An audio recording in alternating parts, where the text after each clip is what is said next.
This is Don't Panic, episode number 349, recorded October 3rd, 2022. Hello, everybody. Welcome to this episode of Don't Panic, the technology podcast on gadgets, the internet, and of course, you. I'm Sean Jennings, joined by a man with the world's loudest keyboard. Please welcome Dan Miller. Hello, Dan. Oh my God, I'll fix that in post. Listen, in post, in the recording, you're hearing it very low. I turned it down so it wouldn't blow out your speakers. It's the least I can How's do. it going, Sean?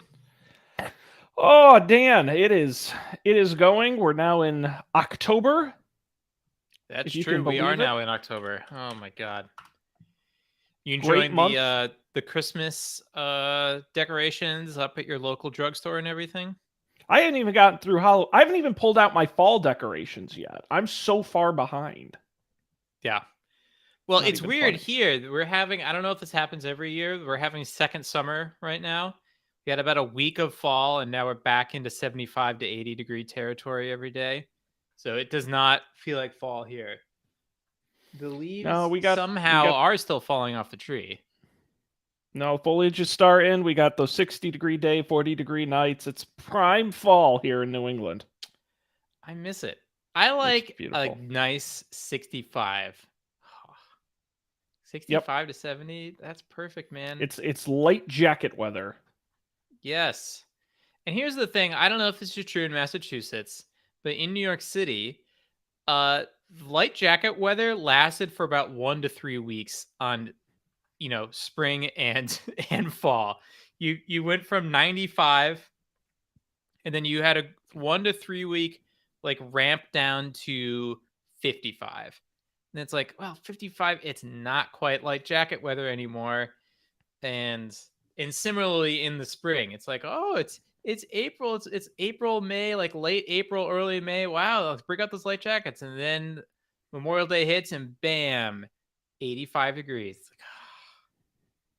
Yeah, I'm very concerned this year. They're already predicting this weekend lows below 32 degrees. So I'm worried it was really short this year and actually it's over. Like we may have already gone past it is my fear. Because I was enjoying it. Yeah.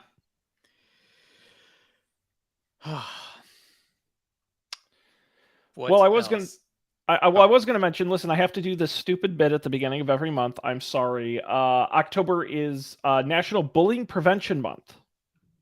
Okay. It's also National Cybersecurity Awareness Month. Related. Very relevant. Let's see what else. It's National Dental Hygiene Month. I had my first dentist appointment in like 6 years in November. Really? So that'll be exciting. Oh yeah. No! What made you finally get on board?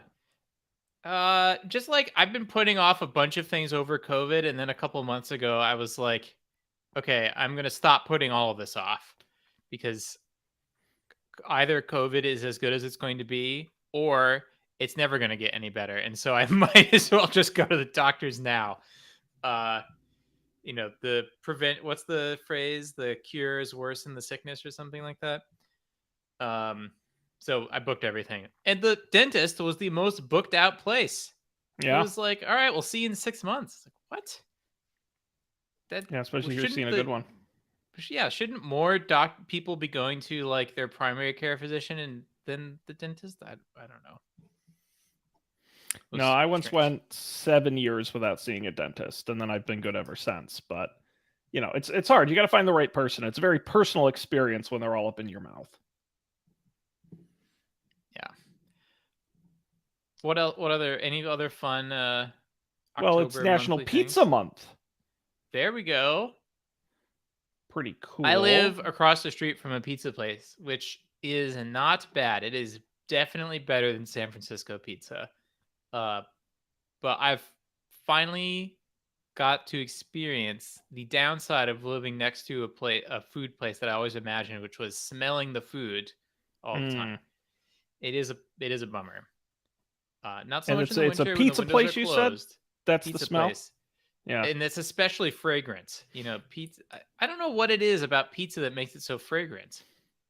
Like the oven or something. Yeah, it's got to be the venting from the oven, those cooking smells being vented out. Yeah. So I imagine I will avail myself of that place at some point during National Pizza Month. Well, it's so convenient. Yeah. Then let me come up with one last one here. Most of these are boring. What's a boring random one?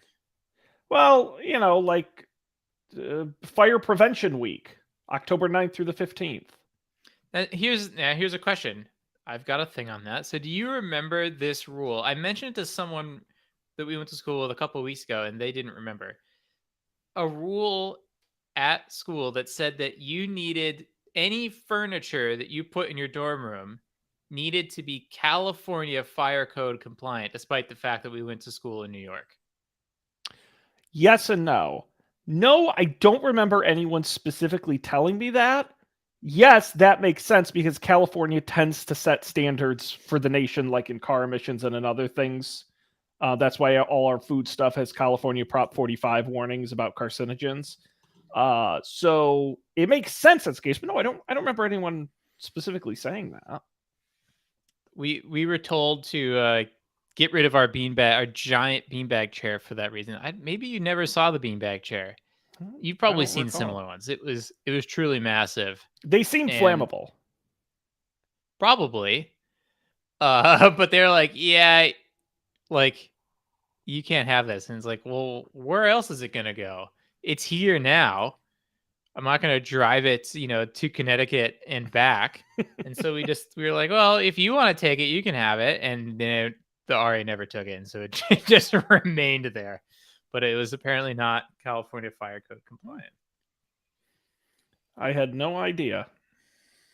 Huh. Well, there you go. Should be a great October. Great October. Speaking of great Octobers. Yes. Do we have our first great episode of Don't Panic and our first great tech story that we're going to talk about? Dan, we're 7 minutes in and you want to get to the tech news? Oh, sorry. Is there something else we need to do? That's a record. That's no, oh my God, I'm just shocked. I'm flabbergasted. We go like 20, 30 minutes before going to this. We're 7 minutes in. I didn't do anything exciting over the last 2 weeks. No, that's okay.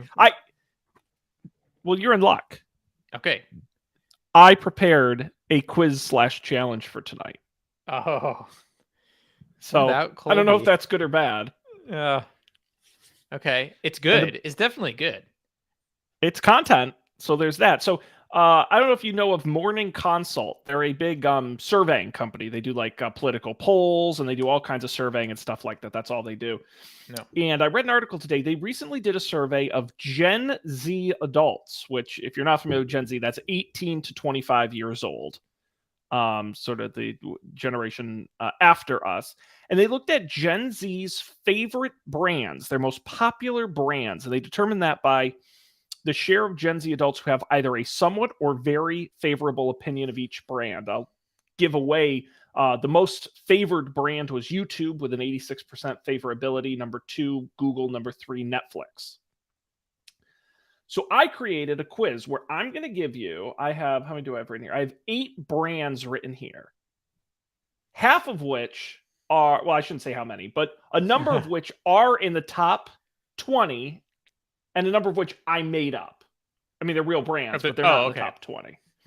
So all you have to do, I'm going to give you the brand, and you just have to tell me if it's a top 20 favored brand by Gen Z. Okay, I'm going to write them down and mute myself so that I don't hear my keyboard. Okay. All right. Well, we're going to give them one at a time. You're not going to get the whole list, just one at a time. So shouldn't be too bad. In no particular order, we're going to start with Spotify. I'm going to say no because they just use YouTube for it. And on that note, that's the correct answer. That's right. It is not. And Colby's here just on time. Hello, Colby. Ding, ding, ding. You're here just in time for the trivia challenge, my man. Hell yeah. This is what I come for. This is your challenge. Dan got the first one right. Do you want to be looped in here on what we're doing? Yes, please. So Gen Z, which is 18 to 25-year-olds, they recently polled them to find their most favorite brands. Oh.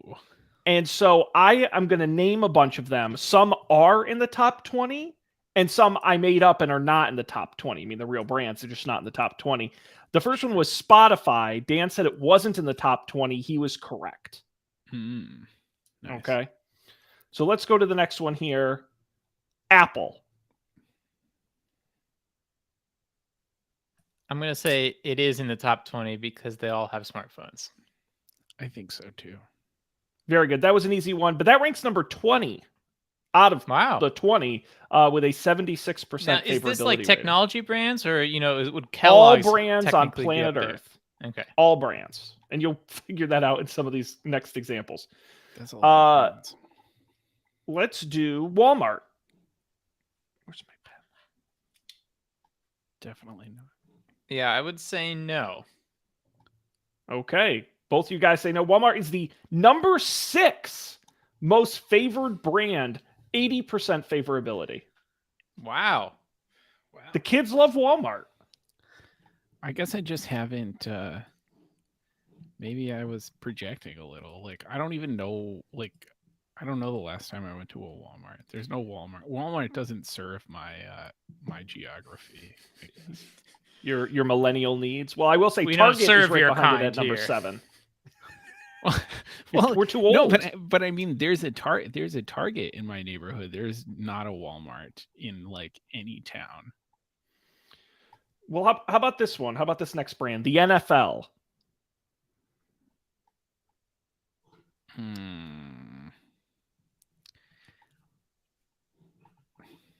Man, I wish This is I hard knew for me. some I names. don't know anything about the NFL. Well, it's the I'm brand. I'm gonna You know, say it's no football. again. I'm Yeah, gonna I say feel like- yes because it is like a representative population of all Gen Zers across the United States. I'm guessing. Yes. Not like so I'll say yes, but I don't know. I could go either You way. both say yes. It No, did Colby rank in the says top. no, but Colby says no. Well, Colby's going to get the point on this one. It was in the top 10 for men alone, but when you look across all Gen Z, no, it was not in the top 20. So Colby is a point up. Next on the list here is Oreo, Ooh. the cookie brand. Oreo.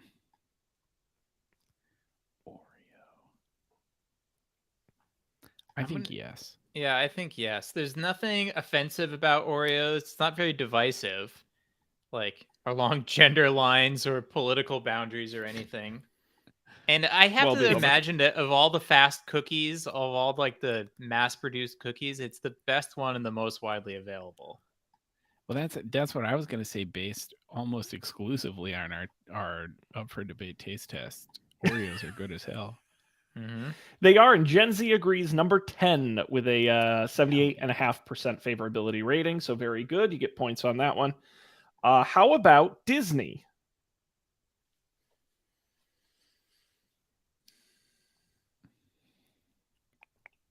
Is Disney like a brand that people would think that is like exposed to people these days? Like Pixar is, but what was the last, and Marvel is, and I guess they put the little Disney card up on those movies. Well, they have the theme parks. They have right. Do they put the Disney card up on the Marvel movies? No, I think it's just the Marvel comic thing. I'm going to Same with say Star no Wars. because it's not like they have like a Beauty and the Beast Lion King thing out there anymore. At least not as far as I'm aware. I'm gonna say yes just to be contrarian. Okay. Very good rationale there, but it's not going to work for you. Dan gets the point. Disney's not on the list. But Dan, you're going to get, I should give you a bonus point because Pixar is number 18 on the list. So your theory was absolutely correct. Damn. Absolutely correct. And we're back tied. Does this how mean, about this? do I get Yeah. to call myself Gen Z if I do well in this test? Whoever wins gets to call themselves the official voice of Gen Z. So we're high stakes here. This is high stakes. Well, whoever wins is the Don't Panic Gen Z correspondent. Yes, exactly. And I don't know if that's a good thing or a bad thing. Speaking for Gen Z, Sean, Oh no. Oh no. We're so old. 2 more left. How about TikTok? definitely. Yes. You both say yes. No, it is not. Actually, it didn't even make it to the top 50. in the report. Again, they use it, they just don't like it. Fair They enough. feel bad, but they can't stop using it. Wow.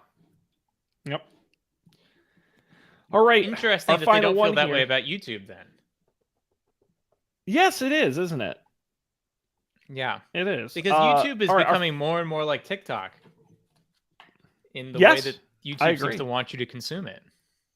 But maybe just because it's been around longer? I don't know. More nostalgic feelings from when they were 16? I don't know. All right, final one. This is for whoever gets this right. It's for all the marbles. Dollar Tree. I'm gonna say yes because I don't know. What's wrong with Dollar Tree? Nothing wrong with Dollar Tree. I'm gonna say no because I don't know either. Well, Colby, big mistake letting Dan go first. He's right. Dollar Tree was number 14. It has a better favorability than Apple and Pixar. The Yeah. Dollar Tree dollar store. All right. Dan knows his Gen Z. Well done, sir. Congratulations, Dan. Other brands in the top 20 we did not mention. Amazon. M&M's is number 5, which is wild to me. Doritos is number 8. Kit Kat is 9. Gatorade is 11. Nike 12. Cheetos 13. Sprite 15. Pringles 16. Capri Sun 17. Skittles 19. Now, so this is an interesting semantic question. Then, Capri what makes up a brand? Like Kellogg's, in my mind, is a brand, but it seems like by this survey, Raisin Bran would be a brand. Yeah, you're probably right. You're probably right. I think it's that difference between what's like the brand that sits on the shelf. Like you don't see Kellogg's is sitting on the shelf. You'd see Raisin Bran. So I don't know that this is a very.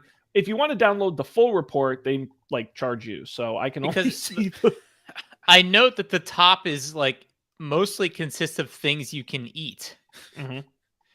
which those things are very simple and mostly inoffensive. Like there are very few things you can eat that are mass produced and widely available where people are like, very split on it. There's no like, what's a good example of a food that people are very split on? Licorice. Yeah, So Not really a brand. but yeah, like a black licorice. Twizzlers maybe wouldn't make the top list, but Well, I will say they have another stat in here I think is interesting, which is they compared the Gen Z score to U.S. adults overall and listed the brands that had the biggest difference in favorability. So that Gen Z more preferred. Top 5 were TikTok, Discord, Snapchat, Instagram, and Cash App. that makes a lot more sense. Yes. Yep. And if you look at the rest of the list, it's pretty much all tech companies with a few. Capri Sun is in here. Vans Shoes is in here, but it's mostly tech. Capri Sun. Capri Sun, people still feeling good about the pouch. Yeah, I guess. It's not particularly good, but I guess it's not inoffensive. I mean, can people who are 18 to 25 be nostalgic for things that we as millennials are nostalgic about? I don't know if that I mean, counts. that's the goal of all these marketing departments, right? That's true. Right. You simultaneously, it seems to me, you want your product to simultaneously always feel new to some people, but also simultaneously feel like the thing you've always known to other people. Oh, do you know That's that what you Capri do. Sun's from Germany? No. What? Das Capri And Sun. it's I had no idea. What does Capri Sun mean in German?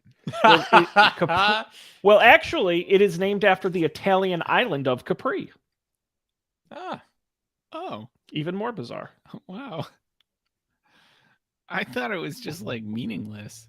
In my mind, it was a made up word, like Haagen-Dazs. Nope. It's crazy. Unfortunately, it's got That must be where the women's pants capris came from too. Then Well, let me read more about the Italian island of Capri. Yes. Oh. Don't Is panic. that This an Owen becomes Wilson reading movie? Wikipedia, the podcast.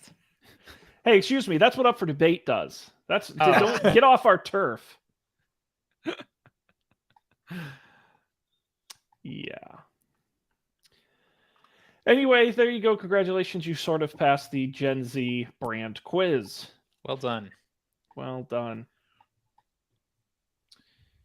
Anything going on with you, Colby, now that you've hopped in, joined the party?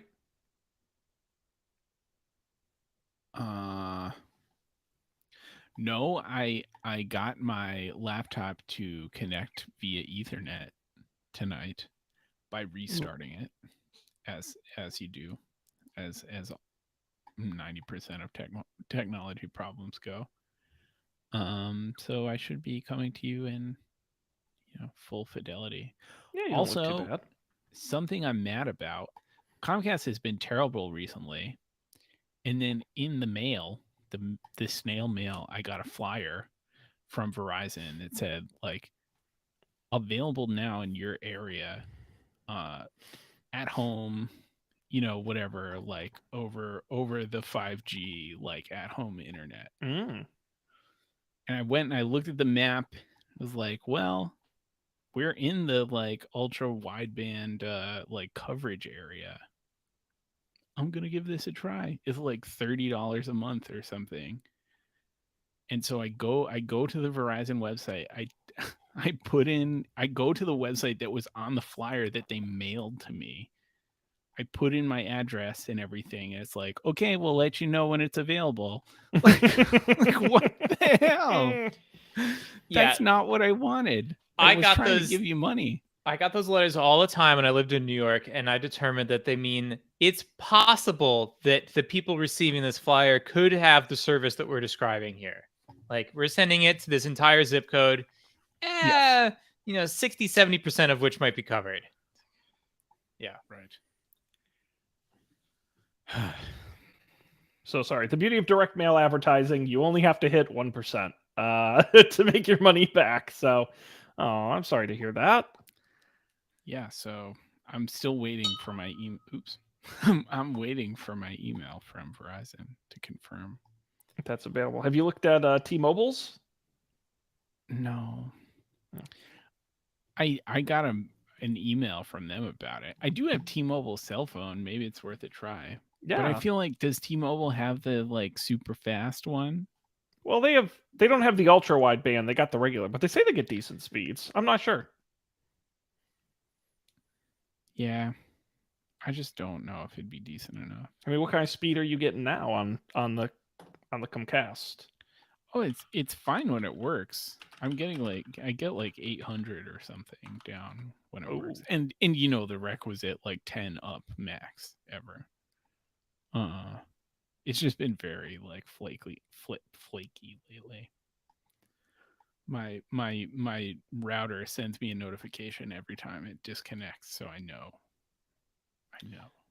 Yeah, according to T-Mobile's website, they see typical download speeds between 33 and 182 megabits, which, by the way, is a huge range. It really is. And they say uploads between 6 and 23. The Verizon one was like, with ultra wideband, was like 300 to something. Mm-hmm. Which is like more comparable to my current internet. That cost me $120 a month now that they raised my bill. Ooh, is that internet only? Yes. Ooh, buddy. Charming, right?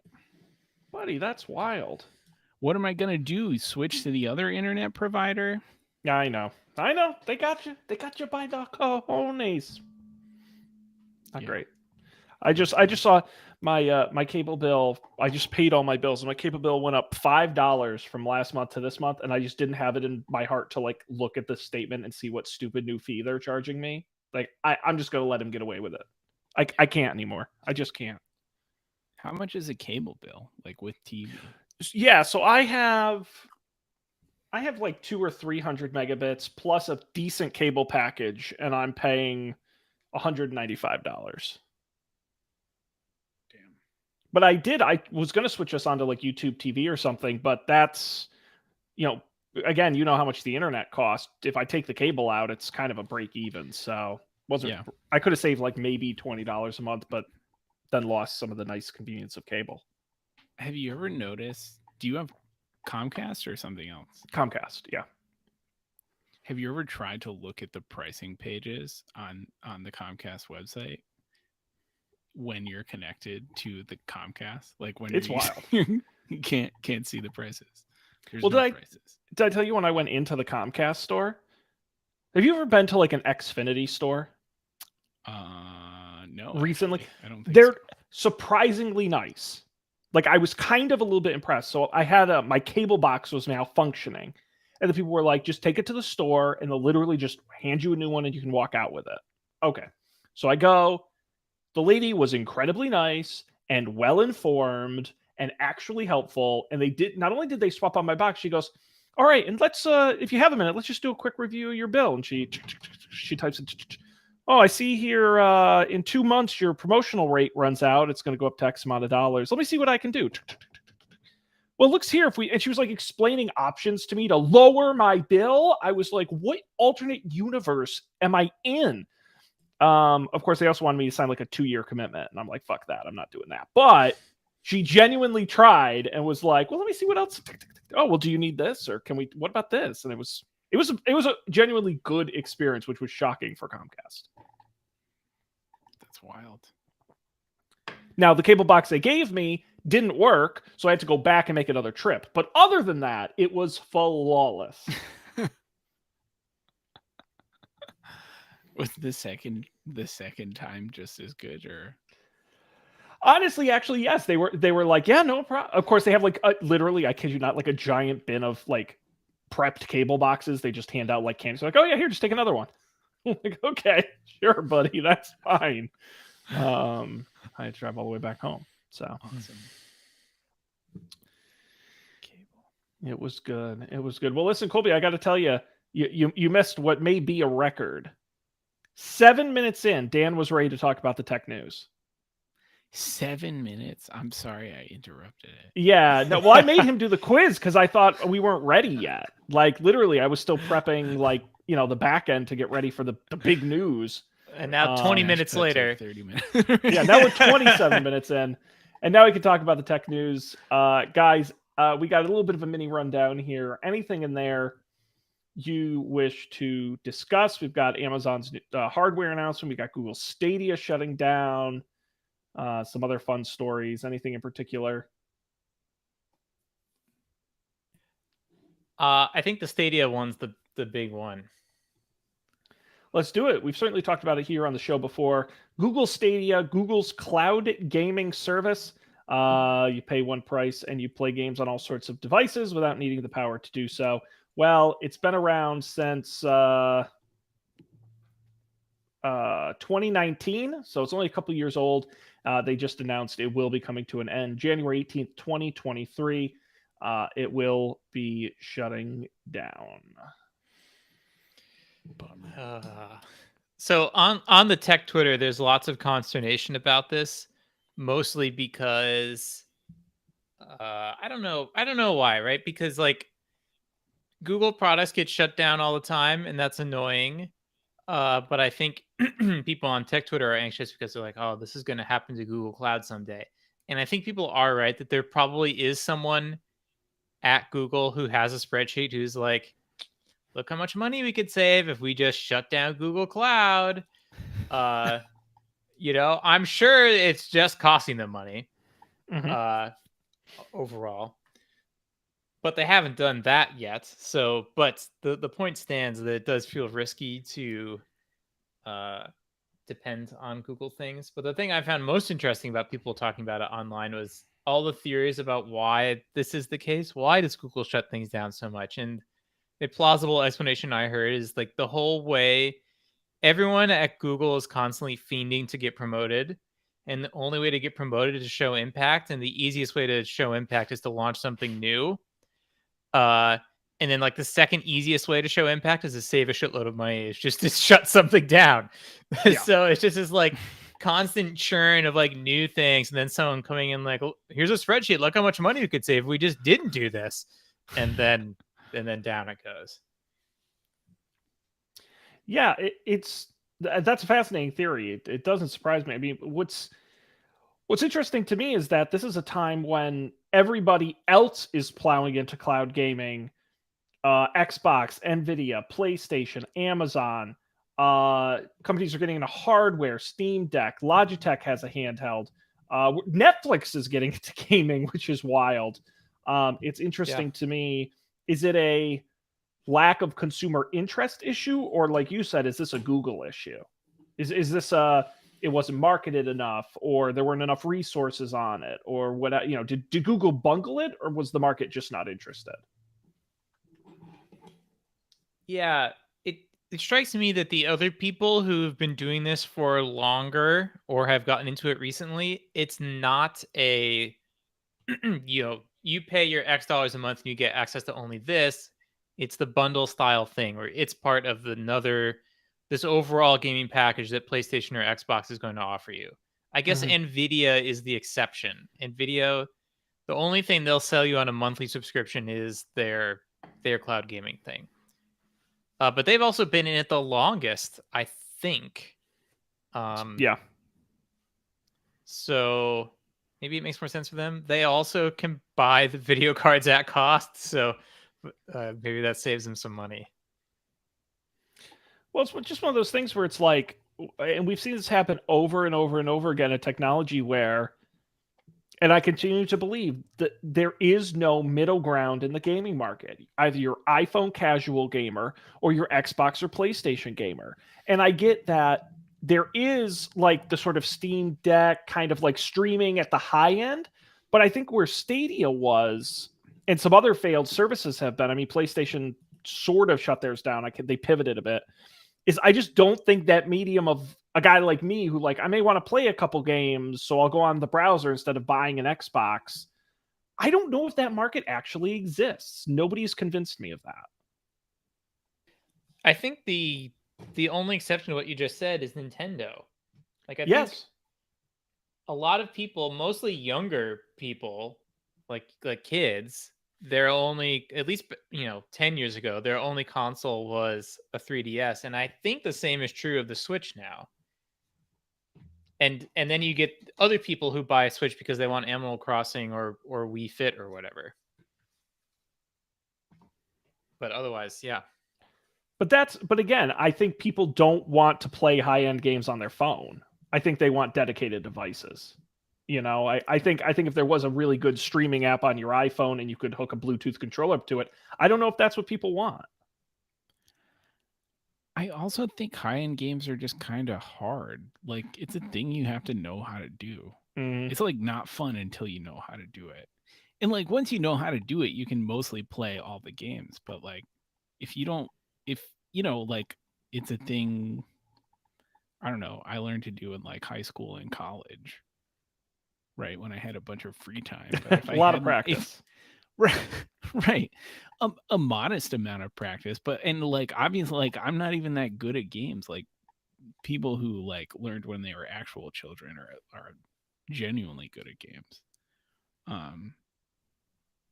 But like, if not having had that experience, it would be like probably prohibitive to go into it. Like Laura, she likes to play Mario Kart once in a while, but it like hurts her hands. Like she can't do it for a long time. And that's certainly like Mario Kart is way more approachable than like Dan, you guys were saying, like the Mario Kart is the middle ground where it's like it looks kind of nice and it's action packed, but like it's I feel like the learning curve is not so steep. There's only like 2 buttons that you have to use, instead of like 12. Well, I think the inverse of that is then a guy like you who does have experience and plays like $60 AAA titles is you have a 4K TV and you have a setup and you want ray tracing and upscaling and you're willing to put down the money for a dedicated device. And you're not the guy who buys the Samsung TV gets a Bluetooth controller and says, "I'm gonna play video games." Like, you're not that guy. So It's true. Though I am playing video games on a 10-year-old TV and a 10-year-old. but listen, plasma. That's all you got to say. Plasma. It is Fancy. plasma. People are going back to plasma. I was reading an article the other day where plasma is like people who have old plasmas, they're coming back. I honestly, I got like an updated, like I went to the eye doctor and got new glasses, and I was playing a game this weekend. I put on my glasses. I was like, damn, this TV looks good. It's more a problem with your lenses than Right. that. Yeah. It like any like anxious feelings about feeling like I should upgrade my TV like disappeared immediately. It looks fine. It's great. Still cranking. That's awesome. Well, I was reading. Did you guys? I'm assuming you watched the new House of the Dragon episode from last night. You haven't seen it yet. I haven't cycled back to HBO yet. Well, I won't. It's not a spoiler, but apparently there's a set of scenes in the show where it's so dark you can't see anything. There were like screenshots going around online today, but they say on plasma it looks better. There were people who were like, you may be able to see some shapes if you have a plasma TV. I said, oh, Colby's going to be just fine. Heck yeah. So Google Stadia is no more. They will be issuing some refunds, and it'll be shutting down January. Don't worry. See, this is why gaming on Netflix just doesn't make any sense to me, because I just don't understand the crossover in those audiences. I really don't. Well, isn't it the case that the games that are coming out on Netflix are these more like story-driven, less like reflex skill-based, and more like I haven't really played these games, but like mystery games and like click-around games? Yes and no. So some are, but they have so I actually Googled what games they currently have. Into the Dead 2 Unleashed. It's just a zombie shooter. They do have some, but then they have like bowling and shooting hoops, and they've got exploding kittens, and so it is you're right, it is more casual for sure. It's more iOS style games than it is Xbox style games. So maybe that'll make the difference. And how do you play them? Because if we just speaking of rotating streaming subscriptions, we were back on Netflix for Great British Bake Off, so I guess I could try this. Quite honestly, it's literally like Apple Arcade. It's basically you're getting exclusive mobile games. Is it a separate app? How to find and install Netflix games? iPhone. Okay, so it's within the Netflix app. You go to the Netflix games, you tap Get Game. Oh, so you do download it. Okay. So you download it from the App Store. Then when you open it, after it's and then you sign in using your Netflix account, and that's how you authorize it. So it is available. They're available in the iOS store. That's crazy. Doesn't that seem like the wrong way to distribute them? Well, but Apple wouldn't let you do it any other way. You can't have an app store within your own app. But it's not an app store, right? It's just you can't buy anything. That's true. It is subscription based. But I still think that goes afoul of I know iOS that was illegal rules. at one point, but I thought that you could do that now. Like I thought you could have a gaming streaming app, for instance. But they have to live on the server side. Mm. That's why I don't think you can download the games locally and run them locally on your machine, I think. So that's why you have to do it through the iOS store. But yeah, you're basically just getting a bunch of free games. It's very Apple Arcade. 25 at this point. Oh, I haven't used the Netflix app in a long time. So now it has Home. Makes sense. New and Hot. And Fast Laughs. Oh, okay. I could use some fast laughs. And then it warns me that some clips may not be suitable for everyone. Oh, I'm everyone. Oh, wow. This is TikTok inside of Netflix. Whoa. Does anyone else have this? Have I been A/B tested? I don't know the last time I used Netflix on mobile, so I might not be the guy to ask. Okay, all right. But that's then I got Twitterfied. Now there's like a whole news feed. Oh my god, the new shows. Yeah, wow. Look at that. I'd love to know what recommended. I've I've used Netflix so little on my phone it was offloaded. Yeah, one of us will have to take the Netflix Games Challenge. Try it out. Oh, interesting. Okay. It does give me an ad in the Netflix app for Netflix games. What happens if I'm like, hell yeah, I want to play SpongeBob Get Cooking? Sounds Get fun. game. Yes, give it to me. Go to App Store. Man, Get- this user that's so crazy. experience. So Yeah, smooth. it's. I guess in an Apple app you can link to the Apple App Store, so that's not a problem.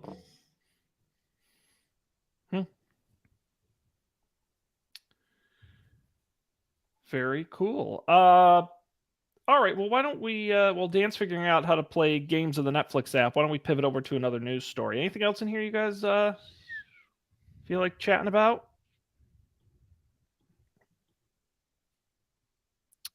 What, a Kindle you can write on? Oh boy. Oh, this Now, is right up your first now alley. we've change. got Colby's attention. The first change to a Kindle in like 13 years. Absolutely. We got the Kindle Scribes. This was part of Amazon's fall hardware announcement. They announced a bunch of stuff, a lot of it incremental updates. One of the new ones, the Kindle Scribe.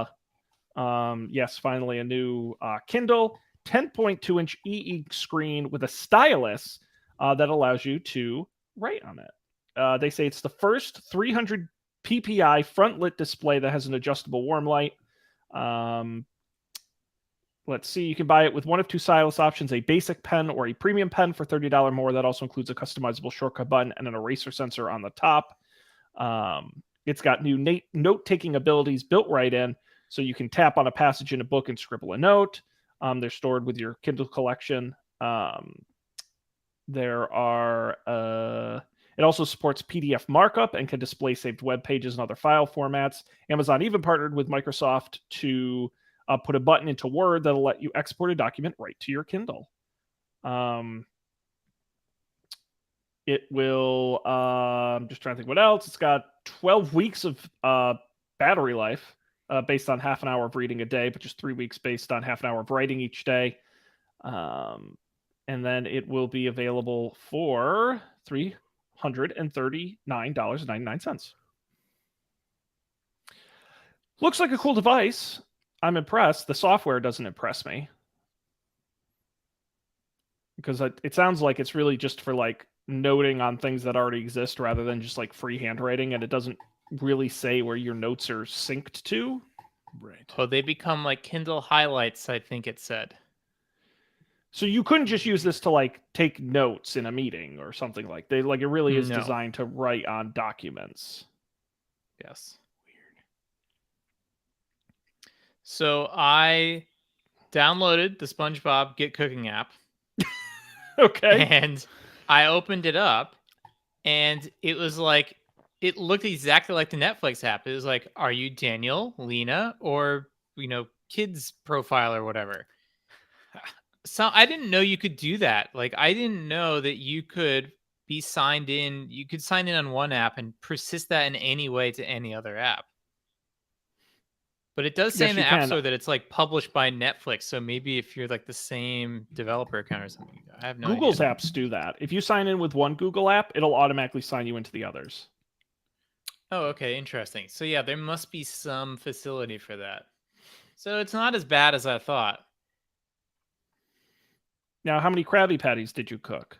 I didn't cook any. As soon as it started up, I was like, nope, I want no part of this. Don't get distracted.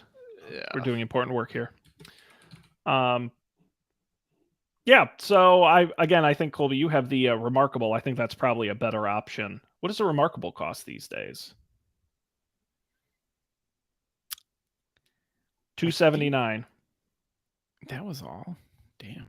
Yeah, that's what the website. Oh, refurbished. New is $299, which is still cheaper. Yeah. So probably a better choice. Let's see, what else did they announce? I'm going to skip updated stuff. Let's go to a sleep tracking bedside light, Halo Rise. It tracks your sleep and wakes you up in the morning using lights and a small alarm speaker. It doesn't have any cameras or microphones, but tracks your movements and your breathing patterns using ultrasound sensors. It also has built-in environmental sensors to gather data on things like ambient light level, humidity, and temperature. In the morning, it'll give you a report on how well you slept, and it will also take where you are in your sleep cycle into account when deciding when to wake you up. It does integrate with Alexa. You'll be able to ask it questions and things like that. And it is $139.99 and will be available later this year.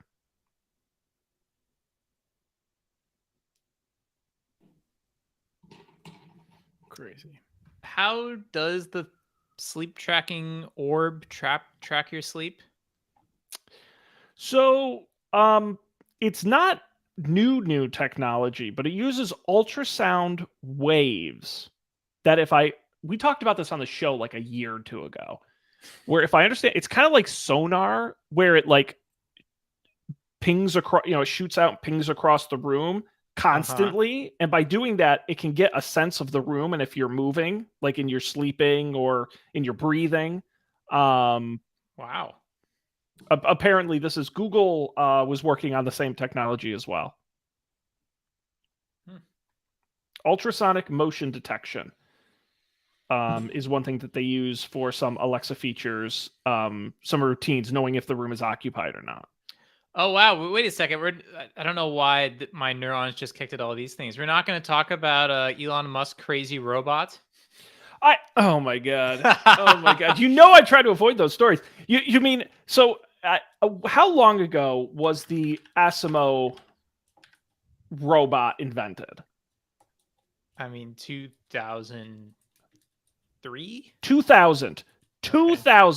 22 years ago. And Elon Musk displayed a worse version of that.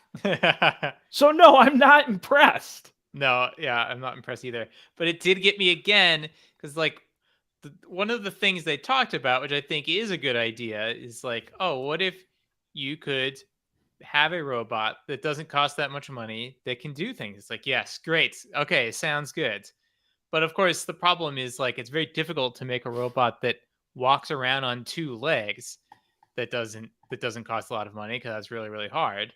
But most robots don't need two legs. And I came back to my shower cleaning robot. God, we don't. Man, we need to get one of these robotics entrepreneurs. We need to get one of these people. Doesn't the Segway guy live in Boston, Colby? Do you run into this guy at all? I mean, maybe. If I do, I don't realize it. Yeah. Anyways, shower cleaning robot. People need to clean their showers more, myself included. It sucks. It's a pain in the ass. A robot could clean my shower for me. Dan, I do have good news. For some reason, I don't know why I didn't think to share this on the show. You remember the Snowbot? Of course, the Snoomba. The Snoomba, I just put a Kickstarter link in Slack. Someone is making it.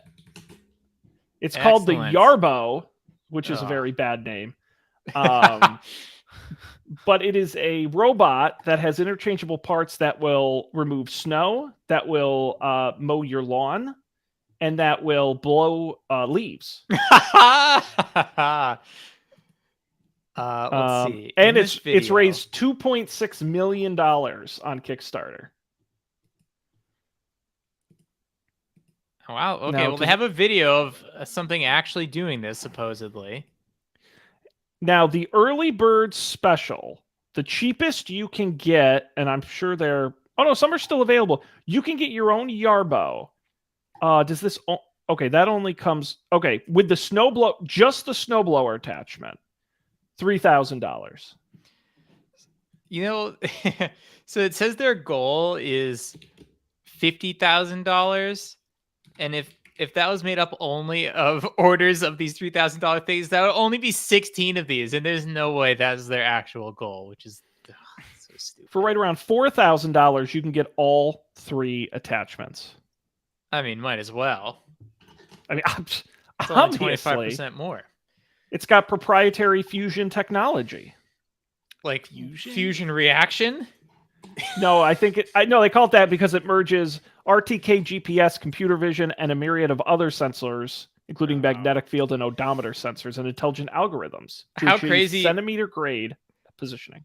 How funny would it be if it wasn't the Elon Musk robot that Battlestar Galactica's at us, but it's this? Like someone, The Yarbo. someone goes like creates the most amazing robot just for blowing the leaves off your lawn, and it like somehow perfects fusion power while doing it, and then accidentally dooms the human race. It's got 4G. That's a lot of G's, but This thing is wild. you sure you couldn't fit one more G in there? So apparently, it can blow snow up to a foot, up to 12 inches. That is wild. Dry snow, wet snow. Can throw snow 6 to 40 feet away. Yeah, no brainer. All right. So Dan, you're Well- gonna get one of these? Well, no, but I look forward to my royalty checks from them. Dan had the We do have Yarbo documents. first.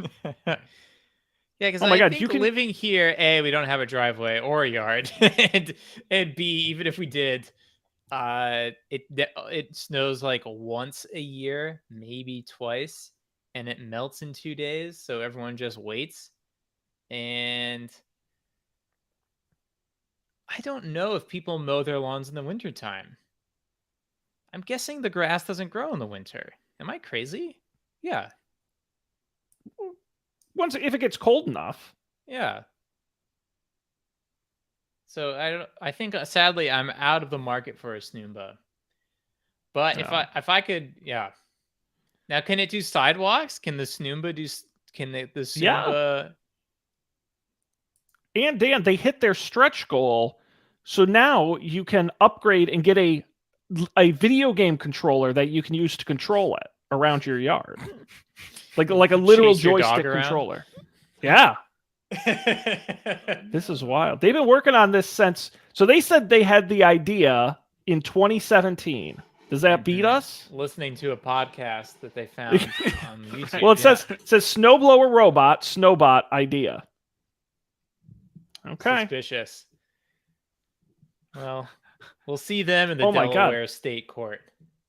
They have more modules in the pipeline, including one with a robot arm, a sweeper, one that can roll out your trash can. These people are crazy. The trash can one. Oh, did I tell you about this? So we like 5% seriously looked at a house a couple of months ago, and there were many problems with it, including like many problems we didn't even realize were problems, which was one of the reasons we went to like, okay, like let's really get our feet wet here.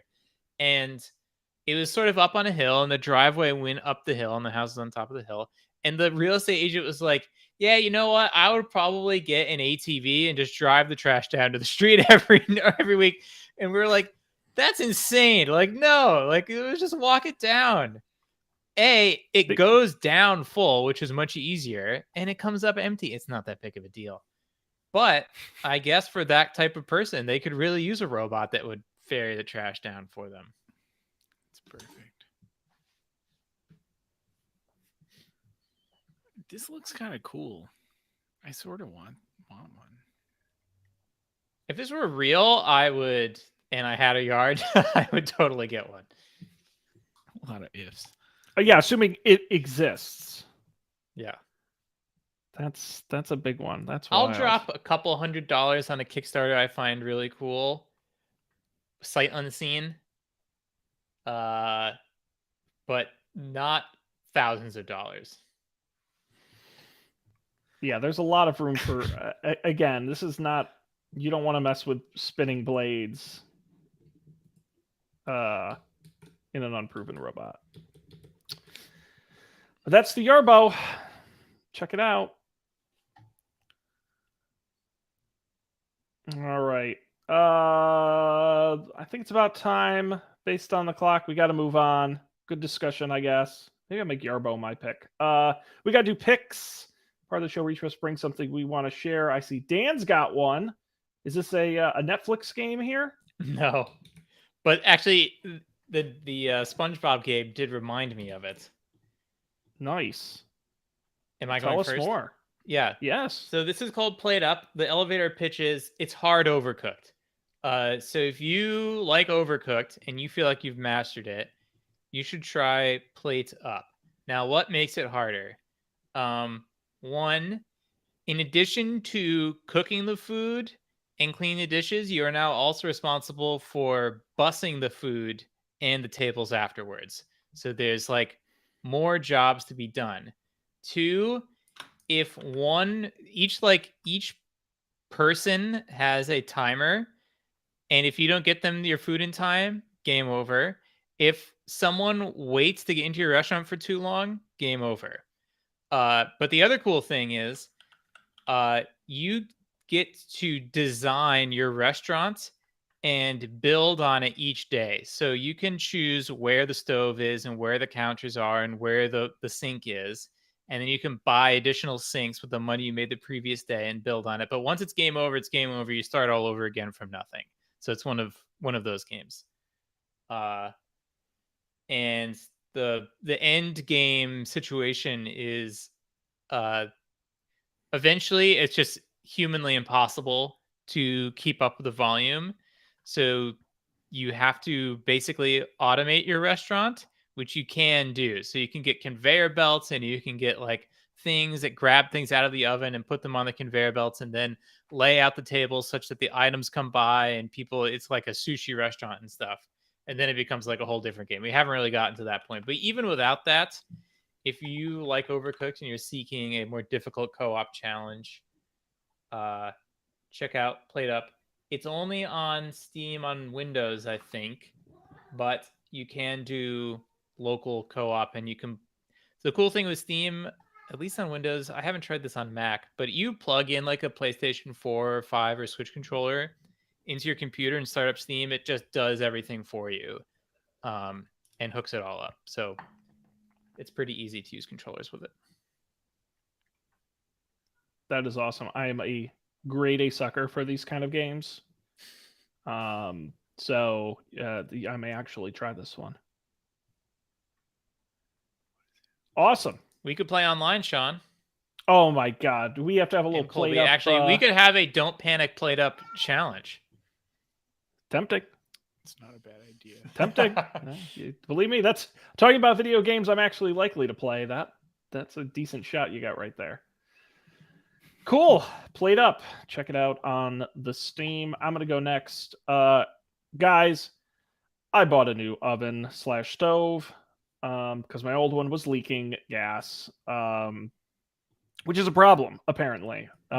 Makes your house smell bad, among other things. So I need a new stove. I bought this GE gas convection range. Got it a couple weeks ago, and it's been pretty great.